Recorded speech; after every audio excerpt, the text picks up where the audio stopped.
Gloire à Jésus, nous bénissons le Seigneur, bien-aimés dans le Seigneur. Shalom, shalom, shalom, bon dimanche. Que le Seigneur vous bénisse, que Dieu vous garde et qu'il fasse luire sa face sur vous. Et que le Seigneur vous fasse du bien. En cette deuxième semaine où nous sommes confinés, nous voulons tout simplement prendre un moment de partage de la parole de Jésus-Christ, de la parole de Dieu qui est la parole de vie. C'est cette parole qui nous a créés, c'est cette parole qui appelle à l'existence des choses qui n'existent pas. Comme disais-je la semaine passée, c'était la semaine où nous avons demandé au Seigneur de nous ouvrir les yeux afin de comprendre ce qui se passe dans le monde spirituel, comme les disciples sur le chemin d'Emmaüs, ils marchèrent avec Jésus, mais ne sachant pas qu'ils étaient avec le Messie.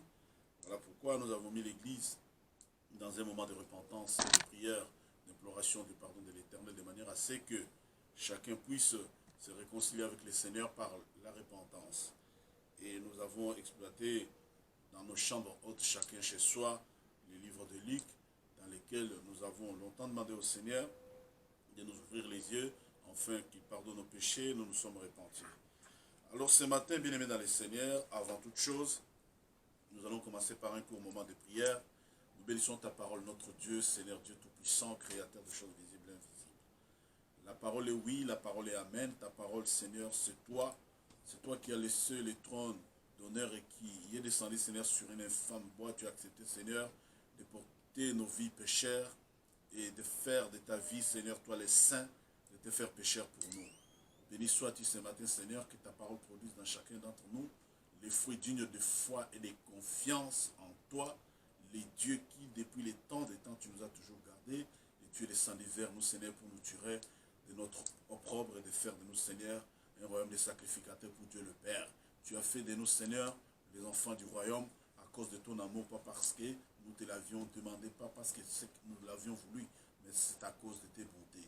Bénis ces instants, Seigneur, que ta parole, Seigneur, touche la vie de ma soeur, touche ton église et nous donne la paix et la joie, Seigneur, pour traverser, Seigneur, cette épreuve dans la sérénité. Au nom de Jésus, avec action de grâce. Amen. Alors, disais-je, bien-aimé, qu'est-ce que nous allons voir ce matin? Sur quoi nous allons atterrir dans la semaine qui commence, ce Shabbat. Je voulais que la première semaine, qui était la semaine de repentance, pour que Dieu soit notre Dieu, il fallait passer par cette case, donc la case repentance. Ici, donc, dans cette deuxième semaine, nous allons commencer un autre moment. Alors, j'ai deux volets d'un court message, d'un court et profond message, et que je vais tout simplement prendre un moment d'enseigner profondément, alors très très profondément. Alors, prêtez bien attention, vous qui nous suivez de par le monde, vous l'Église corps du Christ, et prêtez très très bien attention. Alors, ce matin, nous allons voir, nous intitulons notre message tout simplement, comment vaincre un héros. Le message est interrogatif, comment vaincre un héros, comment vaincre un géant plutôt. Un héros géant, comment peut-on le vaincre? Quelqu'un qui a été toujours qualifié héros et géant, comment peut-on le vaincre? Parce qu'apparemment dans nos vies, il y a plusieurs géants qui se sont depuis longtemps proclamés héros. Alors comment faire en sorte que nous puissions vaincre ces géants héros-là? Alors pour vaincre les géants héros, nous allons servir de plusieurs exemples. D'abord, nous prendrons des textes dans la Bible et je donnerai plusieurs versets que chacun dans la chambre haute aura le temps de méditer. Nous n'allons pas tous les lire, mais commençons d'abord par le premier texte qui est d'abord dans le livre des psaumes. C'est un verset traditionnellement connu, mais ce matin, il va nous servir des bases. Psaume chapitre 91, du verset 4 au verset 6, nous lisons au nom de Jésus-Christ. Il te couvrira de ses plumes et tu trouveras un refuge sous ses ailes. Sa fidélité est un bouclier et une cuirasse. Tu ne craindras ni les terreurs de la nuit, ni la flèche qui vole les jours, ni la peste qui marche dans les ténèbres, ni la contagion qui frappe en plein midi. C'est la parole du Seigneur. Comment vaincre un géant héros qui est toujours habitué à être héros, qui est toujours habitué à avoir des victoires, qui est toujours habitué à régner? Première des choses, nous allons voir que la victoire de David sur les géants Goliath peut nous servir d'un exemple dans notre époque, où il y a les géants coronavirus qui fait rage, qui est un géant invisible, qui est un géant insaisissable et immaîtrisable.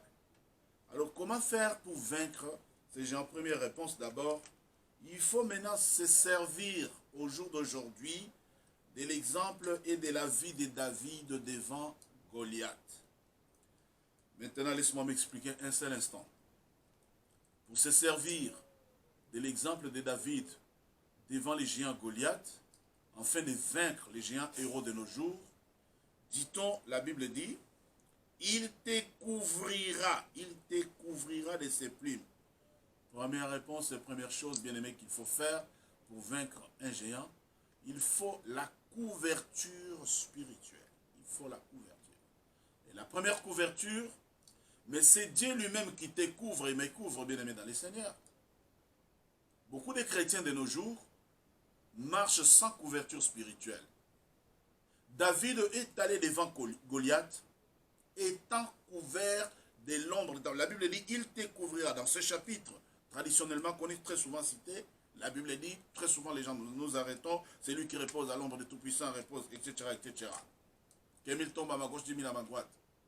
Mais pendant ma méditation, tout au long de la semaine, le Seigneur m'a dit, cette semaine qui commence, c'est la semaine d'abord où chacun d'entre nous, là où nous sommes, confinés chez nous, dans nos chambres hautes, nous devons avoir et nous devons demander la couverture spirituelle. David n'est pas allé devant Goliath sans couverture. Nous, pour vaincre ces géants qui sont dans les villes, qui sont dans les nations, qui sont dans les cités, il faut la couverture. La Bible dit, il te couvrira de ses plumes et tu trouveras un refuge sous ses ailes. Sa fidélité est un bouclier. Pour vaincre un héros, il faut la couverture spirituelle. Alors j'ai une préoccupation. Es-tu couvert? Es-tu couvert spirituellement? As-tu bien aimé la couverture spirituelle? Disais-je il y a quelques instants que David n'est pas allé devant Goliath sans couverture, non. David est allé devant Goliath étant couvert. Oui, l'ennemi est invisible, apparemment invincible. Goliath de Gath était invincible. Goliath le Philistin était invincible devant les enfants d'Israël.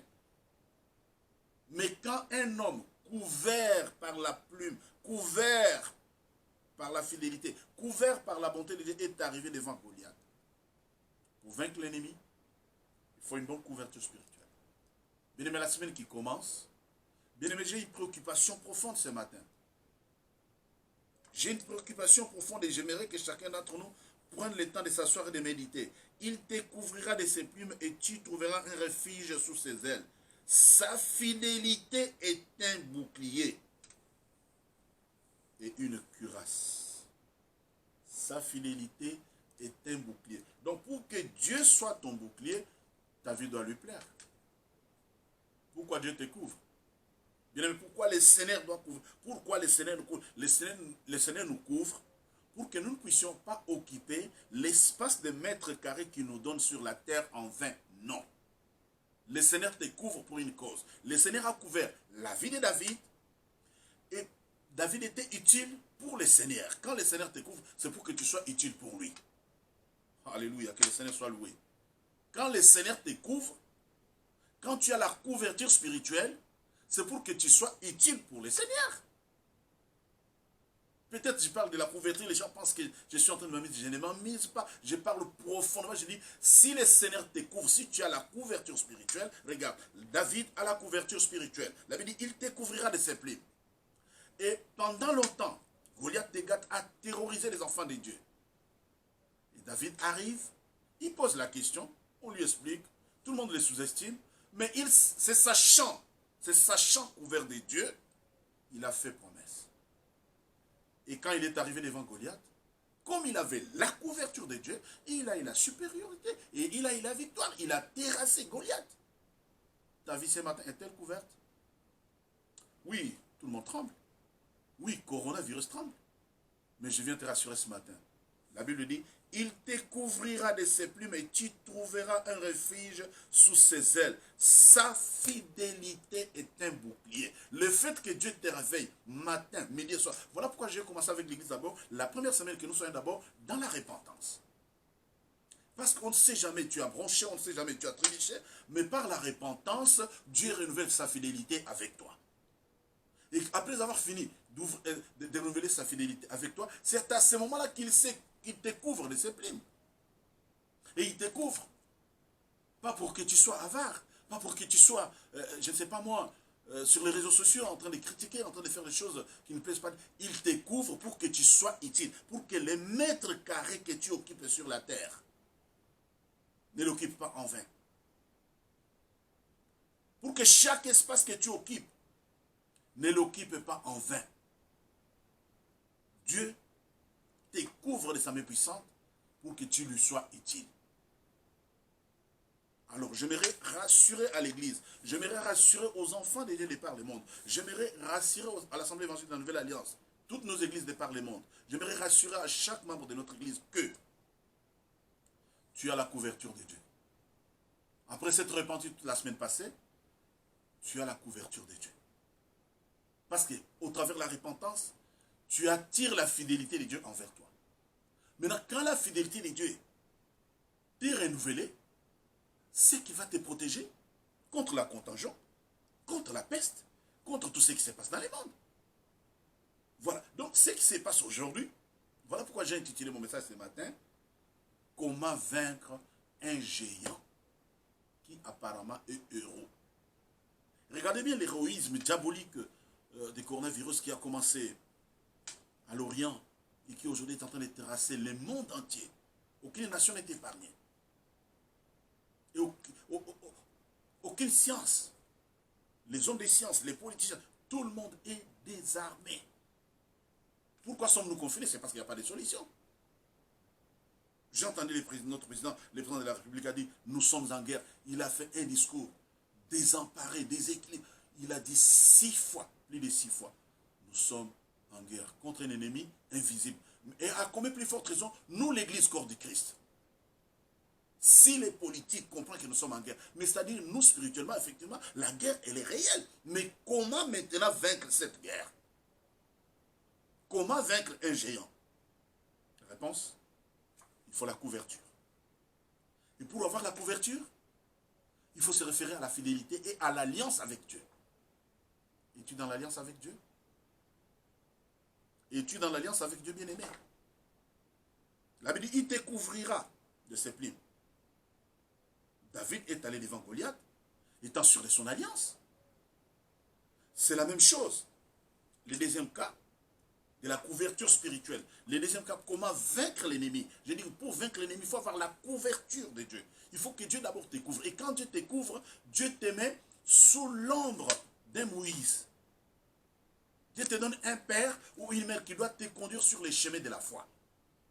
J'aimerais ouvrir une parenthèse très importante parce que nous sommes suivis par les hommes de Dieu, nous sommes suivis par tout le monde. Que pour que tu saches que tu as la couverture spirituelle, premièrement, toi, homme de Dieu, c'est au travers de la transformation de Dieu dans les vies des gens que Dieu t'a donné. Quand Dieu transforme les gens qui viennent, qui passent entre tes mains, les gens qui passent pas, les gens qui viennent dans l'église, les gens qui fréquentent la communauté, quand Dieu transforme leur vie, c'est à ce moment que tu sais que toi-même tu as la couverture de Dieu et Dieu couvre ton peuple par la transformation dans le chemin de la délivrance intégrale du corps, de l'âme et de l'esprit. Et Dieu les délivre et les couvre progressivement. Des gens viennent païens, des gens viennent avec des situations difficiles, pour que tu saches que Dieu, la couverture de Dieu sur toi, tu vas les voir dans la transformation des vies qui sont devant toi. Nous, dans notre ministère, on a reçu, on continue à recevoir beaucoup de gens qui passent par nos mains, qui sont transformés, des cancers guéris, des maladies, des stériles qui accouchent. On a vu plusieurs transformations de vie, des païens qui ont donné leur vie à Christ. On en a vu des choses. On a vu des hépatites, on a vu des miracles, c'est-à-dire la transformation des vies des gens qui viennent au Seigneur nous prouve qu'effectivement, la couverture du Seigneur est sur nous. Et maintenant, quand la couverture du Seigneur est sur nous en tant qu'homme de Dieu, en tant que serviteur, c'est que Dieu couvre les peuples sur lesquels Dieu nous a établis. C'est une synchronisation. Nous l'éprouvons, comment nous l'éprouvons? Par la transformation de la vie des gens. Et bien évidemment, dans le Seigneur, j'aimerais me rassurer ce matin que tu es couvert par la bonté et la fidélité de Dieu, car la Bible dit, sa bonté, sa fidélité est un bouclier et une cuirasse. La cuirasse couvre. Les boucliers protègent. Dieu est notre bouclier. Alléluia, que le Seigneur vous bénisse. Bien aimé dans le Seigneur, ce matin, j'aimerais que ces cultes, j'aimerais que ces messages, dans cette semaine de confinement, touchent ton cœur et te rassurent d'abord d'une première chose, que tu répondes toi-même à cette question, comment vaincre un héros qui paraît invincible? Premièrement, il faut avoir la couverture de Dieu. La Bible dit, il te couvrira lui-même, il te couvrira de ses plumes, et tu trouveras un refuge sous ses ailes. Sa fidélité est un bouclier et une cuirasse. David est allé devant Goliath, à peine qu'il a vu, il a tout de suite sous-estimé. Laisse le monde te sous-estimer, laisse les gens penser ce qu'ils pensent de toi, mais toi sois dans la repentance. Dans la repentance, tu attires que ton bouclier soit dans sa fidélité avec toi. Et le deuxième exemple, c'est de Daniel et compagnons. Daniel et compagnons, que ce soit dans la fosse au lion, que ce soit dans la fournaise ardente. Alors, je vais vous donner une série de versets que vous allez méditer dans vos chambres hautes et dans vos prières, dans le lieu de confinement où vous êtes. Daniel chapitre 3, du verset 1 au verset 30. Daniel chapitre 6, chapitre 6, verset 2 au verset 29. Vous lirez également 1 Samuel, chapitre 17, du 1er au 18e verset. Tout ça, ça vous permettra de bien comprendre que la couverture spirituelle est très importante. Et que, quand on a affaire à un géant, invisible, invincible, comme l'ennemi qui nous combattent, qu'on ne connaît pas, quels que soient les ennemis de nos vies, quels que soient ces ennemis que nous ne connaissons pas, qui nous ont pourri la vie depuis longtemps, depuis notre existence. Alors, pour les vaincre, il faut la couverture. Il faut une couverture. Alors, j'aimerais m'assurer ce matin, est-ce que ta vie est couverte? Bien-aimé dans le Seigneur, est-ce que ta vie est couverte comme David? Ta vie est couverte comme Daniel? Est-ce que ta vie est couverte, ma soeur, mon frère? As-tu la couverture spirituelle, bien-aimé dans le Seigneur? Voilà, il est très important pour un chrétien de se rassurer que j'ai une bonne couverture spirituelle. Que Dieu me couvre et que Dieu, après m'avoir couvert, il m'a donné un Moïse et ce Moïse-là me couvre par l'onction de Dieu au travers lui. Voilà, donc la semaine qui commence, bien aimé, je ne veux pas trop monopoliser la parole, j'ai tout simplement besoin d'exhorter l'Église et de dire aux enfants de Dieu que dans mon enseignement, dans notre sermon de ce matin, où nous répondons à la question, comment vaincre un géant héros qui paraît invincible et invisible? Pour vaincre ces géants, la semaine qui commence, deuxième réponse, premièrement, j'ai dit, il faut d'abord la bonne couverture spirituelle. Deuxième réponse, c'est dans Josué chapitre 23, le verset 6 dit ceci. Appliquez-vous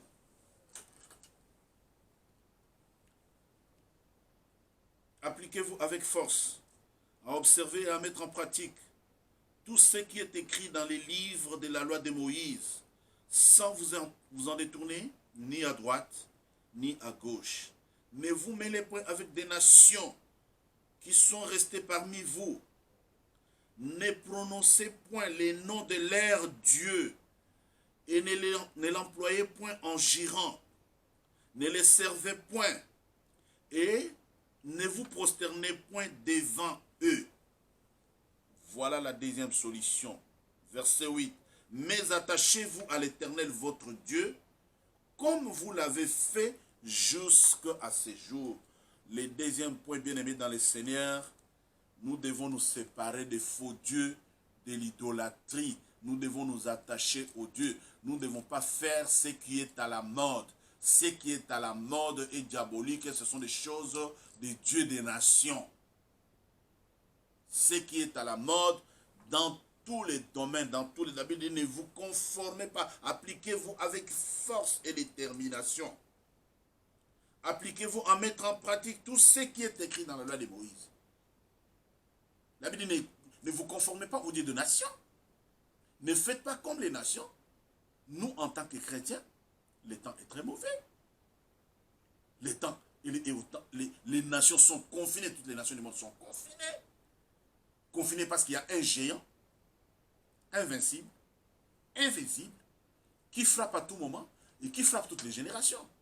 Il était tard hier soir, j'ai fini de travailler avec un groupe très restreint de mes collaborateurs, j'arrive chez moi, on m'annonce la mort d'une servante de Dieu. emportée. Elle est partie, son mari est parti il y a peu de temps en Belgique. Elle est partie hier soir. Et pendant qu'elle part, le jeune frère, son fils qui avait pris la relève de l'église et sa femme sont frappés par la même maladie. Alors nous devons faire très attention. Nous devons respecter ce qui dit la loi. Et en même temps, nous devons nous confiner dans la prière. Les confinements, c'est un moment de la prière. Les confinements est biblique. Dans Ésaïe, les confinements est biblique. Il est écrit. La Bible dit, retire-toi devant la face du Seigneur. Il y a un moment où on doit se réfugier devant la face du Seigneur pour avoir ses instructions et pour avoir ses éclairages. La Bible dit, attachez-vous, appliquez-vous s'il vous plaît, appliquez-vous avec force à observer la loi tout simplement. Ne faites pas comme les nations les font. Il dit, mais attachez-vous à l'Éternel, votre Dieu, comme vous l'avez fait jusqu'à... Alors j'aimerais poser la question, j'aimerais poser la problématique. Est-ce que ton cœur est attaché à Dieu? Tu n'es pas dans les habitudes des nations? Tu ne fais pas comme les nations? Bien-aimé dans le Seigneur, deuxième point, attache-toi au Seigneur. Ne fais pas comme les nations. Pour avoir la couverture spirituelle, il faut que ton cœur tout entier soit attaché au Seigneur. Que ton cœur tout entier soit attaché à lui, parce que lui, la Bible dit, il est le bouclier. C'est lui qui te couvre de ses plumes. Notre couverture spirituelle vient de Dieu. C'est Dieu qui nous protège. David est allé devant Goliath. C'est sachant couvert. C'est sachant attaché au Dieu d'Israël. David est allé avec les pierres. Quand Goliath a vu la pierre, il a dit, mais suis-je un chien? Il a sous-estimé la pierre de David. Sois attaché au Père angulaire. Sois attaché, bien-aimé, à Jésus-Christ. Que ta vie soit attachée à Jésus-Christ. La Bible dit, attache-toi de toutes tes forces. C'est-à-dire, je ne sais pas s'il te reste encore quelque chose, parce qu'en ces moments, où irons-nous? Où irons-nous? J'ai parlé tout à l'heure à quelques collaborateurs qui m'ont touché, dit, mais il y a toutes les solutions. Apparemment, d'Afrique viennent toutes les solutions. On nous propose toutes les solutions contre le coronavirus. Je vous dis, c'est un esprit. Je vous dis, c'est un esprit. J'ai encore une enfant de Dieu qui m'a appelé. Il m'a dit, papa, mais c'est très grave. J'étais atteint, j'ai senti que c'était un esprit qui voulait emporter ma vie. Mais j'ai prié, j'ai commencé à faire la proclamation de la parole de Dieu. J'ai dit, mais si tu es couverte, j'ai dit, ma soeur, si tu es couverte, du moment où tu commences la proclamation des Écritures, mais à cause de la couverture et à cause de la fidélité de son alliance, Dieu ne peut qu'intervenir. Bien aimé, ce qui se passe aujourd'hui dans le monde, ce ne sont pas des choses à raisonner scientifiquement. Les politiques n'ont pas de solution. La science n'a pas de solution. La solution est en Jésus-Christ. La solution est en prière et dans la prière. Maintenant, pour être dans la prière, il faut, la couverture spirituelle. Il faut être comme Daniel à Babylone. Il faut être comme David devant Goliath. Josué, finissant sa mission, il dit aux enfants d'Israël, appliquez-vous avec force et attachez-vous. Il y a un verset qui me touche beaucoup, très profondément. Josué chapitre 23. Le verset 9 dit, l'Éternel a chassé devant vous des nations grandes et puissantes, et personne jusqu'à ce jour n'a pu vous résister.